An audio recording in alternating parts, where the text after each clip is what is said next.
आशुतोष जी, क्या वाकई अभी पॉलिटिक्स का जो परसेप्शन है या पॉलिटिक्स का, सियासत का जो नैरेटिव है, उसमें कोई सोच भी रहा है इस बात को कि परसेप्शन लोगों का क्या बनेगा, नैरेटिव क्या बनेगा, क्या नुकसान होगा? क्योंकि हम कहते हैं 70,000 करोड़ का घोटाला या 20 या 30 लाख करोड़ का घोटाला, और फिर वही लोग जिन पर हम 70,000 करोड़ के घोटाले का आरोप लगाते हैं वही सब कैबिनेट में शामिल हो जाते हैं, फिर वही महाराष्ट्र का बजट बनाने वाले बन जाते हैं, वो चाहे अजित पवार हो, छगन भुजबल हो या तमाम और नेता हो जो 8 लोग गए हैं साथ में। तो क्या ये परसेप्शन और नैरेटिव सियासत में आज के दौर में कोई मायने रखता भी है? 2014 के पहले तो मैंने नैरेटिव शब्द नहीं सुना था, NARRATIVE। 2014 के बाद मैंने इस शब्द को बहुत बार सुना है और हर राजनीति का जो की विवेचना है वो बिना इस नैरेटिव शब्द के नहीं होती है। लेकिन मुझे लगता है कि अब राहुल गांधी का क्या होगा, भारतीय जनता पार्टी को कितना फायदा नफा नुकसान होगा, उससे ज्यादा बड़ा सवाल आज की तारीख में ये है कि 3 इस देश की सबसे महत्वपूर्ण संस्थाओं पर लोगों के मन में आशंकाएं पैदा हो गई। पहला, अदालतों को लेकर, दूसरा संसद को लेकर, और तीसरा स्पीकर को लेकर। और ये तीनों आज कटघरे में है और सवालों के दायरे में है। सवाल इन तीनों को देना है।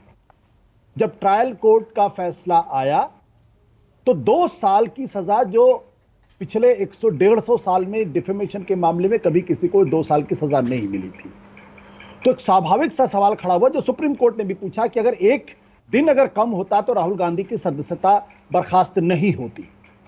और फिर सुप्रीम कोर्ट ने यह टिप्पणी की है कि बड़े इंटरेस्टिंग से फैसले जो है वो गुजरात हाई कोर्ट के आ रहे हैं।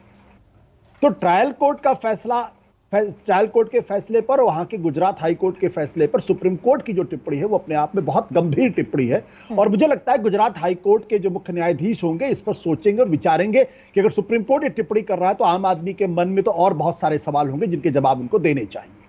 दूसरा, ट्रायल कोर्ट का फैसला दिल्ली से बहुत दूर, सैकड़ों किलोमीटर दूर गुजराती में आता है और 24 घंटे के अंदर उसका अनुवाद स्पीकर महोदय के पास पहुंच जाता है, वो पढ़ भी लेते हैं और 24 घंटे के अंदर वो फैसला भी कर देते हैं, उनकी सदस्यता बर्खास्त हो जाती है।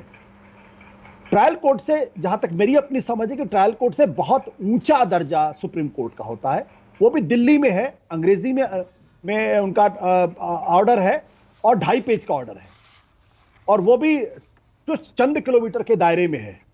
तो उस फैसले को आने में मुझे लगता है कि 2 या 3 घंटे लगने चाहिए थे। और अगर आज 24 घंटे के बाद भी अगर स्पीकर महोदय के यहां से कोई टिप्पणी नहीं आ रही है तो वो एक सवाल अपने आप पे खड़ा कर देता है। तो 24 घंटे के अंदर आपने सदस्यता बर्खास्त कर दी और उनका बंगला आपने खाली करा दिया, और सुप्रीम कोर्ट के ऑर्डर के बावजूद भी 24 घंटे बीत चुके हैं और अभी तक कोई फैसला नहीं हुआ, और सुनने में आ रहा है कि शायद कोई लीगल कानूनी राय भी ली जाएगी। तीसरा, राहुल गांधी को यह सजा 2 साल की क्यों हुई? क्योंकि संसद के अंदर उन्होंने अडानी के मसले को खड़ा किया था और सीधे नरेंद्र मोदी उनके रिश्तों पर सवाल पूछा था। अगर उन्होंने यह काम नहीं किया होता तो उनकी 2 साल की जो सदस्यता बर्खास्त हुई वो नहीं होती। मैं इस बारे में फर्म, मेरा बिलीफ है। संसद ने भी उनके साथ न्याय नहीं किया, उनके उस स्पीच को पूरी तरीके से एक्सपंज कर दिया गया।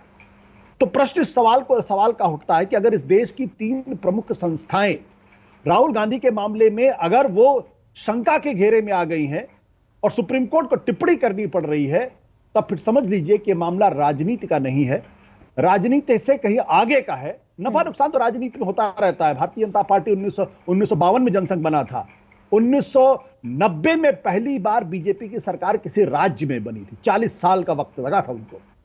तो कांग्रेस पार्टी अगर अगले 20 साल तक अगर सरकार में नहीं आएगी तो कोई आसमान नहीं टूट जाएगा।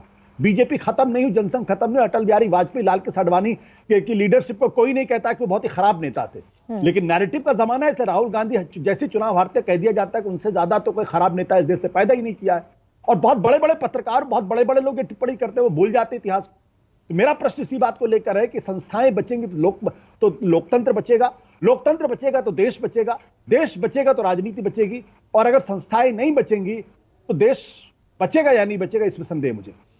संदेह। लेकिन आशुतोष जी, बड़ा प्रश्न यही है ना कि क्या सियासत जो इन दिनों नुमाया है, जिस तरीके की पॉलिटिक्स हम अपने देश में देख रहे हैं, क्या उस पॉलिटिक्स में, मैंने क्योंकि नैरेटिव शब्द का इस्तेमाल किया और आपने कहा कि 2014 से पहले आपने नैरेटिव शब्द पॉलिटिक्स में नहीं सुना था, लेकिन क्या अब इस देश में जिस तौर पर सियासत हो रही है, इस बात पर कोई संजीदा भी है, इस बात पर कोई चिंतित भी है कि हम देश के लोकतंत्र की जो दुहाई देते हैं, संविधान की दुहाई देते हैं, क्या उनमें जनता का विश्वास बना हुआ है कि नहीं?